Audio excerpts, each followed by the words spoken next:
Good evening po mga kababayan, ma'am sir. So this is Jam, the Filipino channel. Ang inyo pong lingkod. So dito tayo sa may Regalado Avenue, or I mean sa may Quirino Avenue po ito, sa may North Caloocan po ito. So halos kadadrop nga lang natin ang ating mission dito. At yan, tayo ay pauwi muna Bandarian sa Muñoz. Yan nga, so dito tayo sa Quirino Avenue, dito yan sa may North Caloocan, bandang Novaliches to, North Caloocan. At tayo ngayon ay papuntang Muñoz area naman po yan, Quezon City area, Project 8 area, ganon. So doon tayo papunta ngayon. Hindi pa tayo nag-open at doon tayo mag-open pagka nasa medyo maamon. Ayan, kaya lang naman natin sinadya ito upang tayo naman ay makagawa ng separate video sa ating mga dinadaanan. Ayan, kung napapansin nyo, so masikip ang kalsada dito sapagkat yan nga po yung ito yata yung MRT 7 na sinasabi nila. So diretso to hanggang Bulacan, diretso yan hanggang dyan sa may Trinoma, sa may SM North EDSA po to. So kapag natapos to, malaki ang ginhawa mula dito sa Bulacan. At ang alam ko parang diretso yata din ito hanggang sa Pampanga. Hindi ko lang alam I'm not sure. Baka yung sa Pampanga naman, baka iba naman yun. Hindi ko alam kung ito pa rin yun. Baka ito pa rin yun siguro. Medyo nagkakadugtong-dugtong na yung mga train na ginagawa. Sana idugtong na rin hanggang sa ibang mga probinsya. Kung meron na sa Pampanga, dugtong na rin hanggang sa Tarlac, Pangasinan, all the way sa Baguio, Isabela. Yan, dapat dugtong-dugtong na. I mean, yung diretsong biyahe na. Para sa aming mga taga-probinsya, ang probinsya ko talaga ay Pangasinan, si Mrs. ay Isabela. So dalawa na ang probinsya ko ngayon. At ni Mrs. parehas kami na Pangasinan at Ilocano na rin, Isabela. So yan, pabor din sa akin yan talaga. Sa pabor sa amin kasi taga Pangasinan kami at taga Isabela. Kung mainugtong hanggang doon yan, kasi bakit sabi ko, ano lang po yan, pangarap lang po yan sa akin. Sapagkat wala pa yata ni plano nga, wala yata. At least itong nakatayo dito sa may Quirino Avenue nga ito is may drawing na. Yung sinasabi natin, ni drawing wala pa ni plano wala pa yung napag-usapan niya wala pa sa gobyerno ang tinutukoy natin. At least ito may drawing na. Ayan, may mga poste na. So andyan na, nakadrawing na, nakatayo na. So naantay na lang natapusin. Siyempre may katagalan talagang tapusin ang mga ganitong malalaking construction. Ngayon, isa din sa dahilan kung bakit ako gumagawa ng ganitong content. I mean, siniparate ko ang content na ito upang yan, makapagbigay din tayo ng mga kanya-kanyang ukuro-kuro at pananaw at opinion sa mga bagay-bagay na ganitong nangyayari dito sa atin sa Pilipinas, sa bansa natin. Ito nga, paggagawa ng mga kalsada. At itong LRT or MRT. Well, hindi ko alam. Ang nagpapagawa ka naman kasi yata dito is private company. So libre ang gobyerno, walang babayaran ng gobyerno din yata. May term yan, may panahon na bubunuin bago i-hand over sa gobyerno. Pero matagal-tagal yun. At syempre yung gastusin kasi sa pagkakalam ko yung gastusin kasi nila ng private company na nagpagawa dyan, ibabawin nila through toll, through pamasahe. So kung train, pamasahe yan. Pero kung mga daanan, mga highways, mga skyway halimbawa, ganyan, expressway, babawin nila yan sa mga tolls, yung mga ginastos nila. So yeah, ganyan ang Pilipinas dito sa atin, ganyan. Tapos kung sino yung gumagawa ng isang company na natukahan sa ganun, yun lang talaga ang gumagawa, kahit na napakahaba yan, isang company lang. Yan yung ating naobserbahan. So dito, ito mahaba ito, kung ko ilang kilometro itong MRT7. So sa akin palagay, isa lang ang talagang ang gumagawa dito, sapagkat syempre kung nakakontrata yan. Ayan, so isa sa nakikita kung ano, sa aking sariling opinion ha, kasi syempre nagtrabaho din tayo sa ibang bansa. Yung ginagawa sa Saudi, kasi nagtrabaho din kasi ako sa road contracting company. Ginagawa kasi nila doon, gobyerno ng Saudi, bagay walang ano, pinapagawa yan talaga sa private kami. Kaya nga ang company ko, isa sa company ko ay private company, so tagagawa ng kalsada.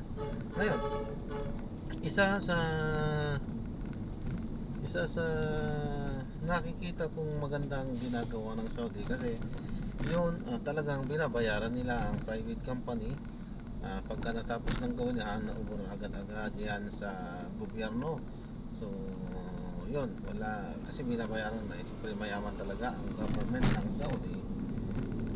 Dito naman sa Pilipinas kasi iba, magkaiba, ginagastusan ng private company yan. So business talaga, as in business, purely business. Ginastusan nila, libre ka ang gobyerno, pero hindi ako maniningal sa'yo, pero babawiin ko yung gastos ko. So ganun ang mangyayari. Yun nga, nasabi na natin kanina na yun, babawiin yung kanilang gastos sa pamamagitan ng pamasahe at toll. So may ano yan, may term din yan, may haba ng panahon, kung hanggang kailan. So siyempre mahaba-haba yan. Sinong businessman ang basta-basta na lang bibitaw na walang kinita, di ba? Natural. Kaya nga yan sumugal, kaya nga yan gumawa, sapagkat alam niyang kikita siya, di ba? Ganon. Ngayon, iisa lang. So yun ang nakikita ko sa ano naman sa Saudi. Halimbawa at mayroong project, kalsada nga, halimbawa may project yan na 50 kilometers, hindi yan ibinibigay sa iisang company para mas mabilis. Yun ang magandang diskarte sa aking sariling opinion. Mas maganda yung ganon, mas mabilis ang paggawa. So mas makikita pa yung kung ano yung magandang performance ng isang company.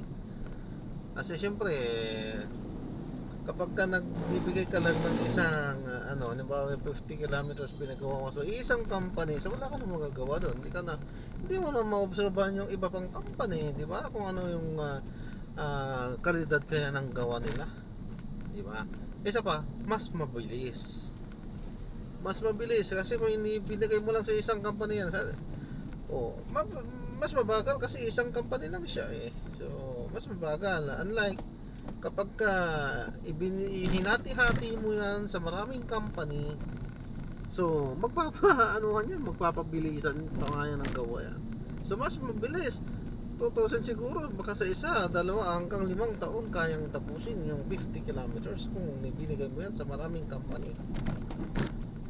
Sariling opinion ko lang yan, kasi natatandaan ko nung andun po kami sa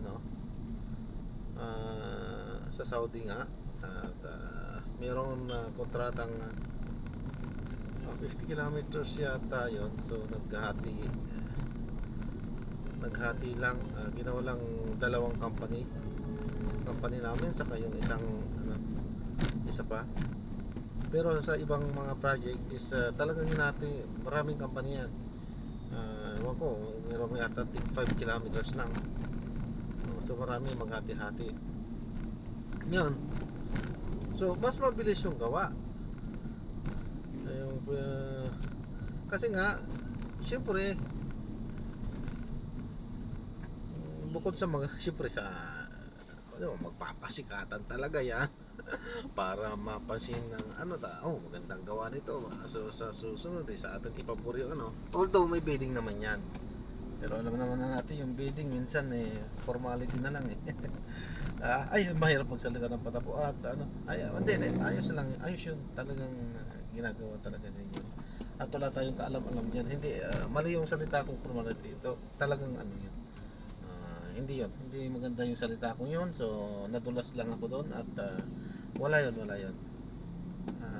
talagang ano yan talagang ginagawa naman talaga yan para mapili yung mga mananalo mga winner sa pag-ano ng ano pero yun nga sabi ko nga na dapat hindi iisa hindi isa lang ang gumagana or ina-award sa paggawa dapat hinahati-hati sa aking sariling opinion halimbawa 20 kilometers yan huwag mong ibibigay sa isang company lang yan huwag mong ibibigay hanggat maaari gawin mo 4 na company tig 5 lang sila yan mas mabilis ang gawa na niya para sa akin para sa akin mas okay yun kung sinasabi mong ano okay isa pa yung makakalibre ang gobyerno at walang gagastusin sana ang gobyerno dahil sa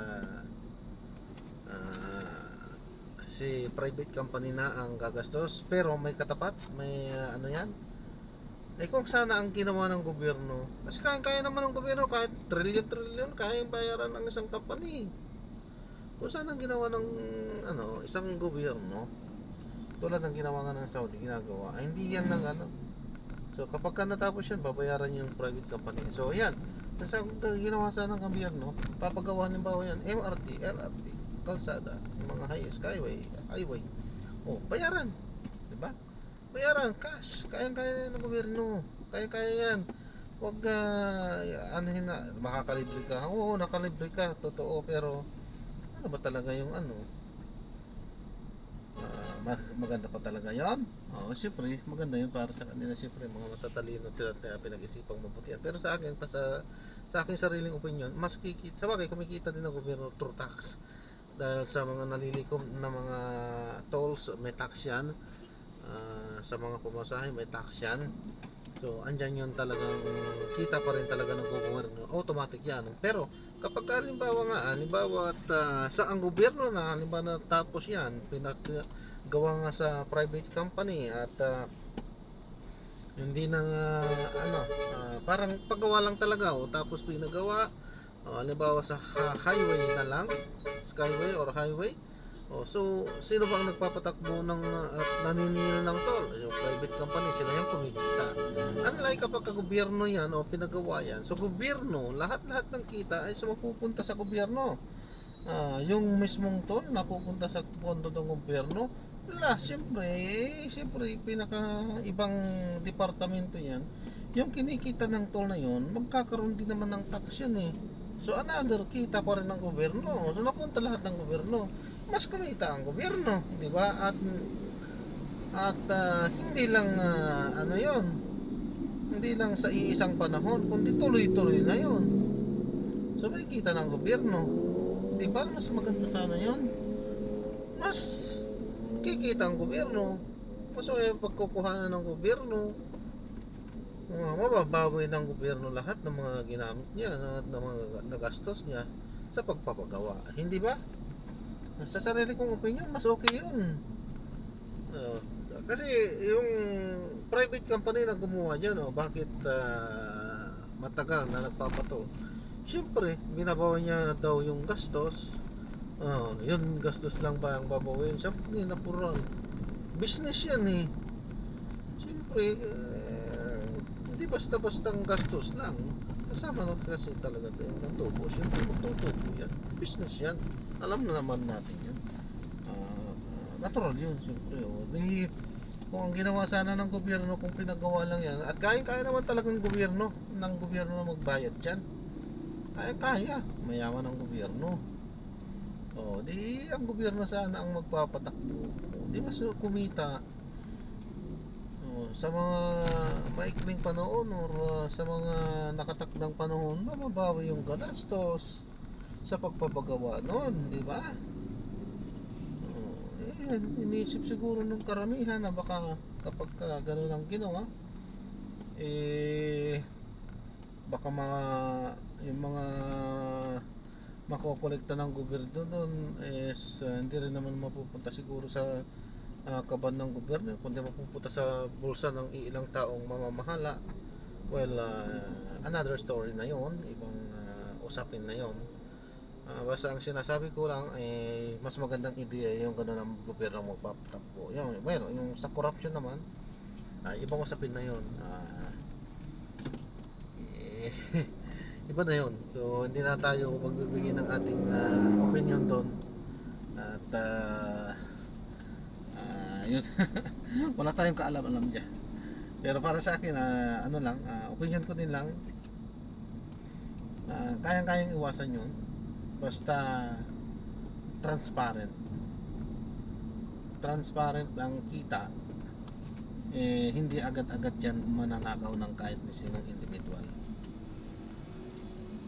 Kung hindi siya transparent, hindi lang yun pinapakita yun, araw-araw transparent ka, may isang ipapadala mo sa isang account or sa maraming account yung or maraming ano mo isesend yung daily yung income.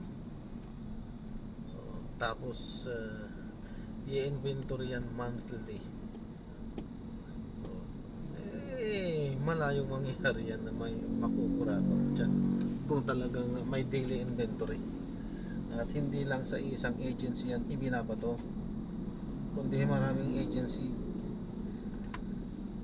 Well, ano yan, ibang usapin yan. So hindi tayo nagbibigay ng opinion ko lang yan. So hindi tayo nagbibigay ng ating suggestion dyan. Wala yan. Kasi isang ibang usapin yan. Ang sinasabi ko lang ang opinion, binibigyan ko lang ng opinion at suggestion yung sa paggagawa ng kalsada dito sa ating Pilipinas. Okay po, so kinukumpara ko din lang kasi yun nga yung naobserbahan kong maganda sa pagkagawa sa kalsada pa lang yun nga yung naobserbahan kong maganda sa paggagawa ng kalsada sa Saudi at dito. So medyo mabilis ang paggagawa ng kalsada doon kasi yung habang andun ako hindi naman totally tapos nung umalis ako doon. So if I'm not mistaken, nasa 3-4 years nadadaanan na yung yung kalsadang ginawa namin noon na 25 kilometers. Hindi pa naman totally nadadaanan pero may nadadaanan na. So di ba mabilis, may marami pang tulay yun. Pero sa bagay kung talagang mas sasadyain na talagang pabilisan siguro, kaya mong sa isang taon may madadaanan. Kung talagang mas bibilisan pa yung doon din naman, hindi naman din kasi urgent yon yung ginawa ng company namin. At maraming project actually din yung company namin. So nakapokus sa iba-ibang project yan. Kung saan yung urgent, yung minamadali din sila ng gobyerno na tapusin, doon nagpo-focus, nagpo-full operation talaga. Yung mga ibang project na hindi man naman talaga gaano so inaano lang yan, may dealing gawa pero hindi yung full force na talagang tambak talaga yung gumagawa. Kasi isang company, kung sinabi mo, pagsabihan mo kailangan ko itong matapos sa ganito, bigyan mo ng taning, talagang gagawa niya ng paraan yan para matapos. Pwede naman magtrabaho ng 24 hours hindi pwede. Ayan, so ayan, opinion ko lang yan. At medyo marami tayong na-share, nailatag na ating mga opinion. So yan, nandito na tayo sa may Commonwealth Avenue at pauwi na sa bandang Muñoz. Wala namang gaano traffic, pero ayaw lang natin munang magbukas ng ating app dito sapagkat wala. Maraming beses ko lang nasubukan, kahit na mag-set ka nga ng destination ay wala. Meron din naman, kaso nga lang bihirang-bihira yun. So well, bababa yung rating lang kung i-open ko lang, wag ko na lang i-open. Ganun wala tayong magagawa kundi kailangan nating sumunod sa patakaran. Okay po, so lalaki ng gulong ng sasakyan na to, pangbaha.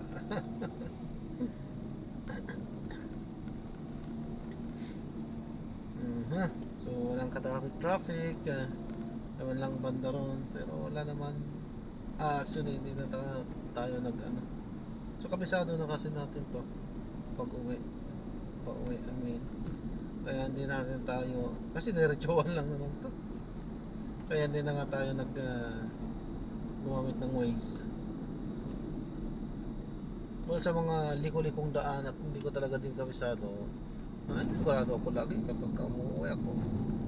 At minsan kahit na kabisado ko rin, kasi minsan din na nagkakaroon, medyo nabablangko ka din minsan pagka medyo malayuan na talaga. Saka minsan nabibigyan ka din ng babala ng itong ating mga navigator, kaya pag gumagamit ako, hindi lang minsan, talagang minsan sinasabay ko pa yan na gamitin para ano mo, kung saan yung mas hindi matraffic, hindi pa ikot-ikot, maraming daanan, pero magpipili ka lang ng kung saan yung mas shortcut ka, mas mapapabilis yung pag-uwi mo, at yung mas listen yung traffic. So yun, doon nakikita, ikaw mismo, tayo, hindi natin nakikita ang traffic sapagkat limitado yung mata na, yung abot tanaw ng ating mga mata.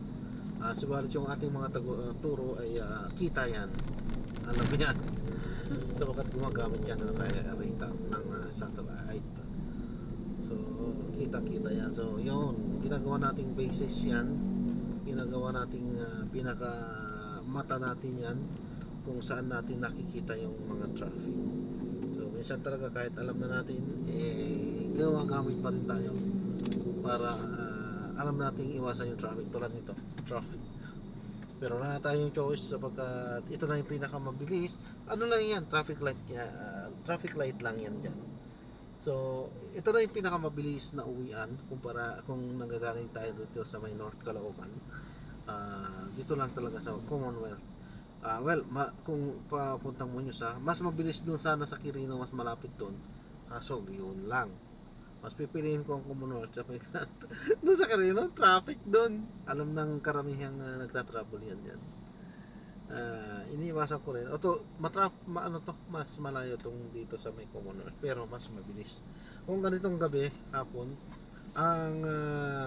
kung magmumula ka dito nga sa may Novaliches papunta doon sa may bandang Muñoz, pag maluwag yan, maluwag paghapon. Ang matraffic paghapon yung pauwi, magmula halimbawa Muñoz papunta dito sa Novaliches, yan ang matraffic sa rush hour na hapon na ang gabi. Pero pagka umaga naman, baliktad naman yan. So magmula dito sa Novaliches papuntang Muñoz, yan yung matraffic. Baliktaran siyempre yung mga papasok, at yung papunta naman sa Muñoz at pa Novaliches ay free yan, hindi gaano matraffic yan. So baliktaran yan kasi siyempre papasok sa umaga at pauwi naman sa hapon or gabi, kaya baliktaran yung traffic. So mas marami talaga yung umaga papasok, so dito talaga traffic. So sa gabi o hapon o gabi pauwi, so traffic talaga kasi mas marami doon. So ganun yun. So ayun, okay, so marami tayong napag-usapan. Isa pa at palagi kong binibigyan ng diin at opinion sa mga videos natin. So itong naobserbahan din natin sa mga kalsada, kaya isang magandang solusyon na gagawin sana upang medyo mapabilis din or mapaibsan yung traffic. Kasi wala tayong magagawa dyan. Siyempre road widening, maganda talaga solusyon yan, road widening talaga. Siyempre pagka malaki ang kalsada, maluwag, mas mabilis ang takbo talaga. Dapat kasi noon pa 100 years or more than pa sana from now, yung mga ninuno natin ay naisip na yan na lalago at dadami ang sasakyan at magkakapuno-punuan yung kalsada. Well, sa mga panahon yun kasi siyempre hindi naman kasi nila alam at ang mga service lang kasi noon dati, mga kabayo, mga kariton.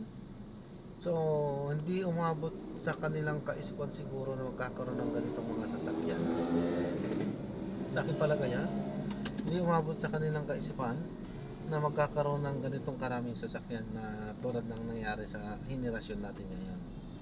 So, kung umabot sana sa kaisipan nila yon, napaghandaan na yung malalaking kalsada. Kasi iba talaga pag malaking kalsada at yung hindi liko-likong kalsada at yung may sukat-sukat talagang kalsada.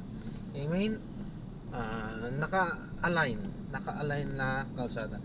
Kasi kung napapansin nyo, napakaraming kalsada na mga sanga-sanga at hindi tuwid-tuwid na kalsada. So yun din ang isang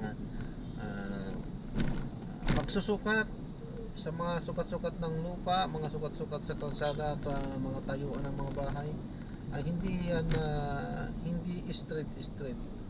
So yan, so, yun yung sinasabi ko na kung noon pa naman ay naisip na yan ng ating mga ninuno na mga namumuno sa ating gobyerno ay sana maganda yung talagang ano natin. Pero wala tayong magagawa dyan, sabi niya at hindi naman siguro talaga din naisip ng ating mga ninuno yun, sapagkat yun nga, sino makakaisip panahon nilang yun ang talagang ano talaga kalabaw, baka, kabayo. Pinakamabilis na transportasyon is kabayo, kaya yan ang mabilis tumakbo. So yan ang mga mahal dati na ang mga service nila siguro, dahil yan talaga ang pang service dati, kabayo. Napakahalaga dati ang kabayo. So yan ang sasakyan nila dati, kabayo. So hindi nila ini-expect, hindi nila inisip. So itong mga kalsadang ganito, kung noon pa to sa henerasyon ng ating mga ninuno, ay napakaluwag tong kalsadang ito. At saka noon, siyempre wala pang mga sinismento yan.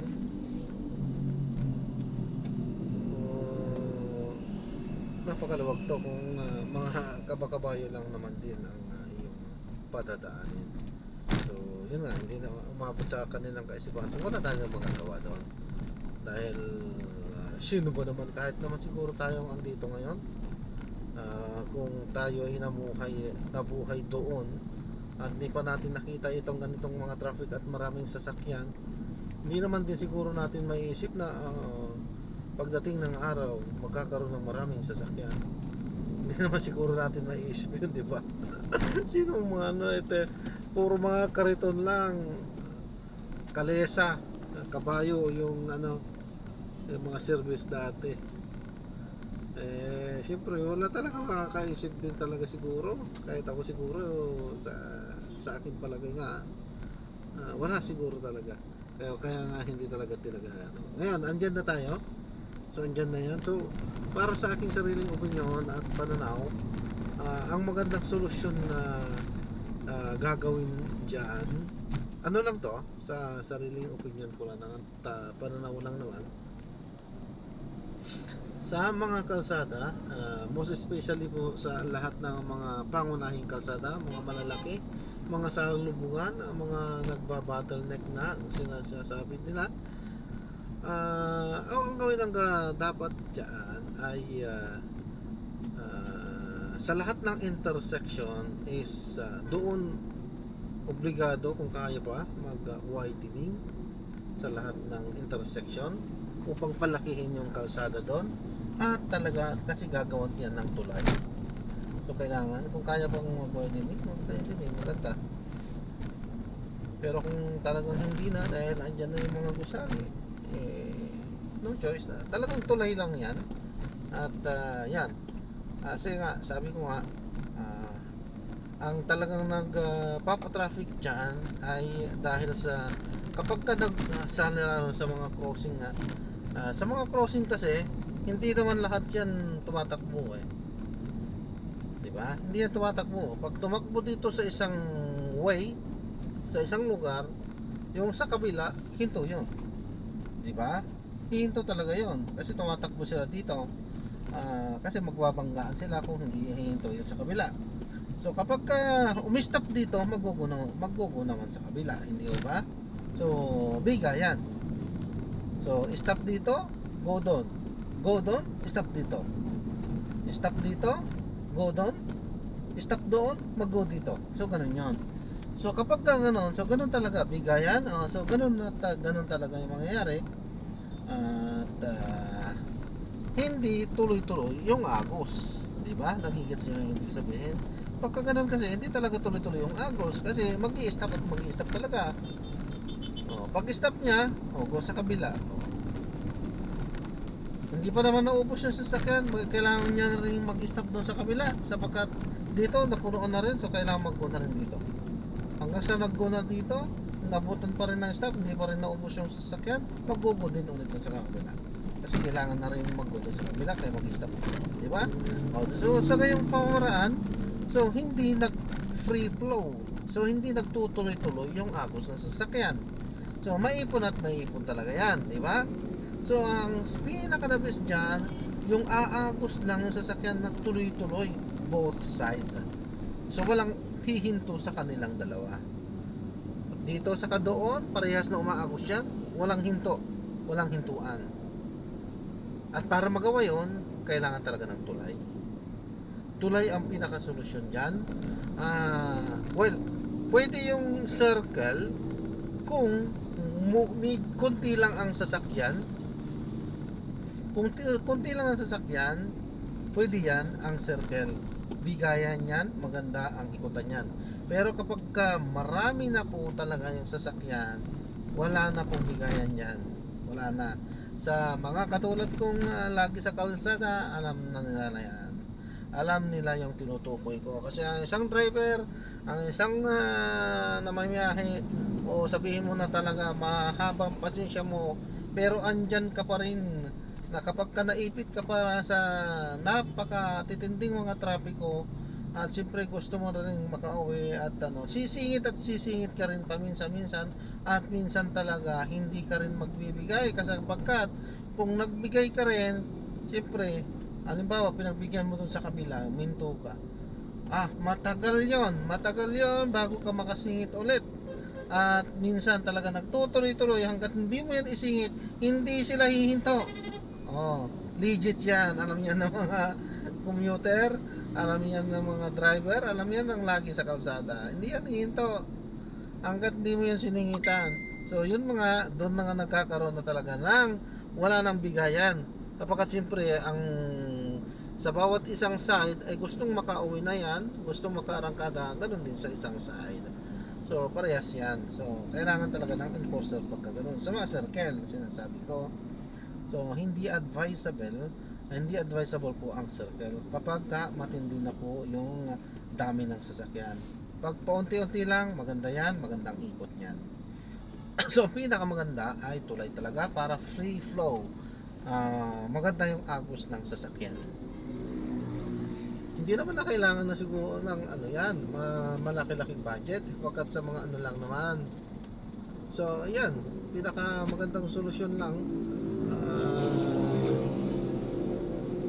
sa ngayon, hindi gagastos ng napakalaki, ay yun nga, tulay lang talaga din. Tulay saka yung under tulad yan sa ginawa sa Quezon Avenue ganyan. Pero mas the best yan kung meron na ngayong sa ilalim, meron pa yung sa ibabaw, yung pinaka natural na level niya, tapos meron pa sa taas yung tulay. So mas the best pagka gano'n na talagang mag-free flow, talaga malakas yung agos. So mas the best pagka gano'n. So yan, alam ko naman naisip din ng mga matatalinong mga architect at engineer natin yan. At yun, maganda yun sana yung gano'n. Sa lahat ng mga mga pangunahing mga intersection dito yan sa Pilipinas, lalong lalo na dito yan nga sa Kamaynilaan, lalong lalo na okay, magbibigay ako dyan sa EDSA, dito na lang, hindi na tayo lalayo dito sa mas malapit sa atin EDSA. Dito na lang sa mas malapit sa atin, ano po yung tatargetin ko, dito sa may EDSA. Ano ba yung may mga nagko-cross pa dito? Kasi yung iba, ba yung congressional, wala na yan eh. Congressional tatagos sa dati. Meron yun, may traffic light yun. Traffic light, doon sa may EDSA, tatawid ng doon sa congressional sa Roosevelt. May traffic light yun dati, diretsohan yun dati. Nagko-cause ng traffic. So, ginawa nila ng solusyon yun, sinara yun. Isinara, so paikot na. Di ba? So, iikot siya, pero ganoon pa rin, dumaan pa rin yung sasakyan doon, so magkakos pa rin ng traffic. So may mga ibang solusyon pa din ginawa, kaya nalisan yung traffic. Pero pwedeng i-open natin yon, so sakali i-open yun kung nagawa ng tulay yon. Kaso ang ginawang tulay yan doon kasi yung mga sa pedestrian, yun ang nangyari. So, ganawa ng tulay sa pedestrian, sa daanan ng tao. So kung maganda sana, ano lang sana, hindi ano lang, opinion ko lang.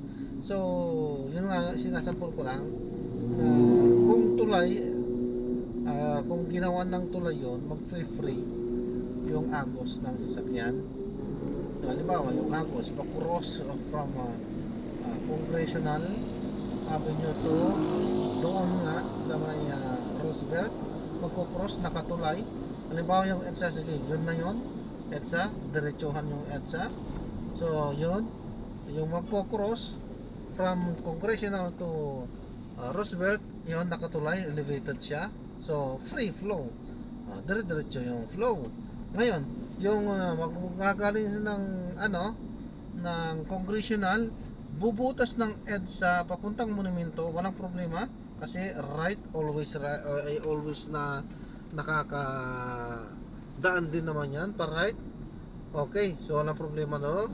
So yung pagtawid is ganun na nga din, wala na rin problema kasi nga may tulay na nga din papunta doon sa may Roosevelt. Ngayon ang tanong, paano naman yung manggagaling yun nga, yung papunta pagkakaliwa, halimbawa yun nga from Congressional, so imbes na didiretso doon sa, kasi meron talaga dapat ano yun, imbes na didiretso siya doon sa may Roosevelt, ay magkakaliwa siya, yung magno-northbound siya papuntang halimbawa SM, yan, SM North. So kakaliwa siya, di ba?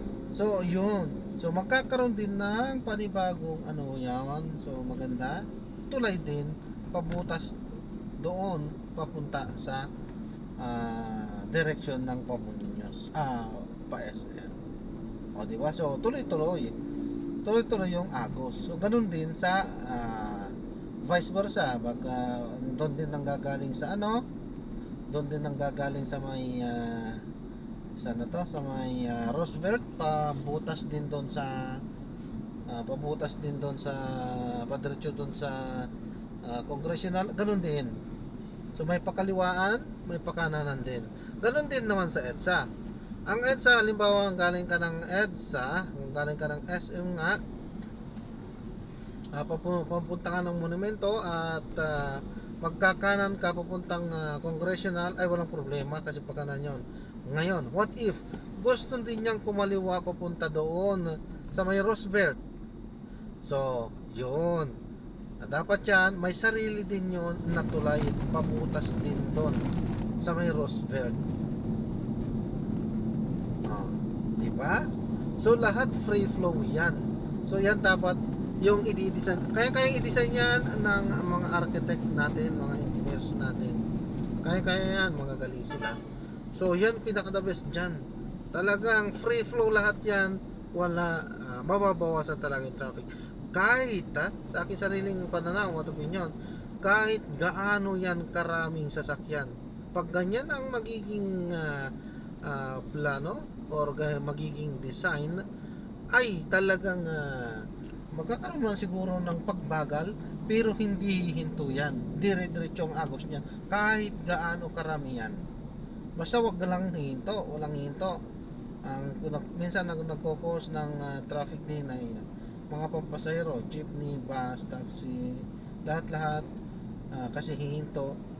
So lalo na kung may yung ibang mga bus, jeep, talagang hinahamba lang talaga yan eh. Estilo yan eh, taktika ng mga yan, alam ko din yan. Eh, hanap buhay din natin yan. So, estilo yun eh. Ibabalagbag yung body ng jeep or bus para hindi habang nagpi-pick up at saka nagbababa ng passenger, para hindi siya malusutan ng kapwa niya, bus or jeep din, para yung susunod na passenger, pag-arangkada niya, siya pa rin makukuha, hindi pa rin makukuha ng iba. So ganoon yun. So pagka makasarili na kasi yun. So ganoon, yun ang isang nagkoko sa trafiko. Ayun, yan is another story na yan. At hindi na natin tatalaka yan. At may mga opinion din tayo dyan na kung saan mas maganda kung anong gagawin sa mga ganyan upang malisan din yung traffic para sa mga loading and unloading, at kung saan dapat na dumaan lamang yung mga pampubliko at mga pampasadang mga sasakyan. Another story yon. So ito, itunutumbok lang natin ay yung patungkol lang yan sa mga crossing. So di ba yung sinasabi ko nga, crossing, maganda, di ba? At di pa pala natin naisali yung U-turn slot. So U-turn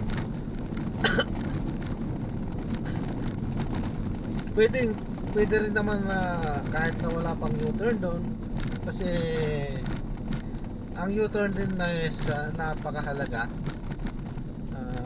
Pwedeng wala nga din ang U-turn doon sa bandang intersection na yon. So maglalagay lang ng U-turn slot doon sa may bandang gitna na. Tulad niya, doon sa may, di ba, mayroon ng U-turn doon, ginawa lagpas ng Lemon Square ata, o halos katapat ng Lemon Square, may U-turn doon. So parang ganun lang din, magkakaroon ng U-turn slot doon. So pwede na rin yun, ganun. Kasi meron ng mga tulay-tulay na nagdudugtong-dugtong sa kung saan magkakadiretso, di ba? Pwede rin yung ganun, pwede rin naman mag-U-turn na doon sa baba,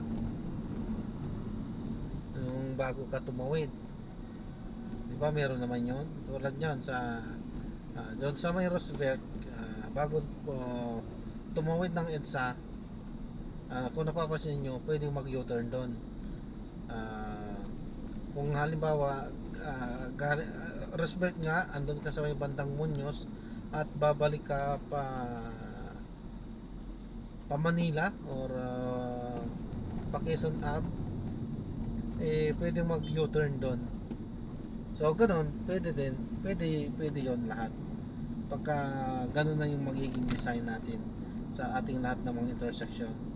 So lahat ng intersection dapat ganun, lalo na sa mga pangunahin nating mga intersection. Isa pa, ito papayaw na lang sasabihin ko, itong circle natin, okay to, walang problema ito.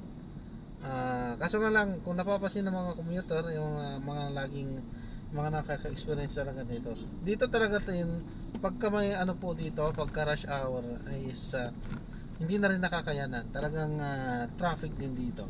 So itong malaking circle dito, ito sa aking sariling opinion lang, maganda at okay ito kapag kakunti pa lang ang sasakyan, pero maganda ito kahit na ganyan na ganyan na yung pagkakunti pa lang is libre naman na. Mas maganda gawan na rin ng tulay, andyan na, nakaprepara na yung tulay para just in case na may build up o wala, nakaprepare na yung isang tulay na magkokonekta doon sa sa isa't isa, na dumaan or dumaan ang gustong dumaan na. Di ba? Mas maganda at maayos yung gano'n. Okay.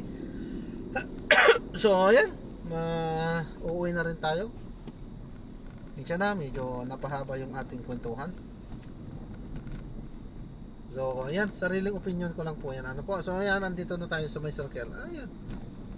Patayin na po natin yan at mag-open na rin tayo ng ating app at titingnan natin kung makakakuha na to tayo ng ating mga susunod na mission. So, paalam po muna pansamantala. So, hanggang dito lang po tayo. Hanggang dito yan sa may circle po. So, andito tayo sa... So, doon tayo kakanan sa may Quezon Avenue. Kasi kung dito tayo sa may north, possibility maipit tayo sa traffic jam. So, yan, 174 Soler Resort. Okay, Columbia. Okay, kunin na natin ito. So, yan, maraming salamat po. Gagawa na po natin na separate video yung ating susunod na mission po. Paalam po muna, pansamantala po.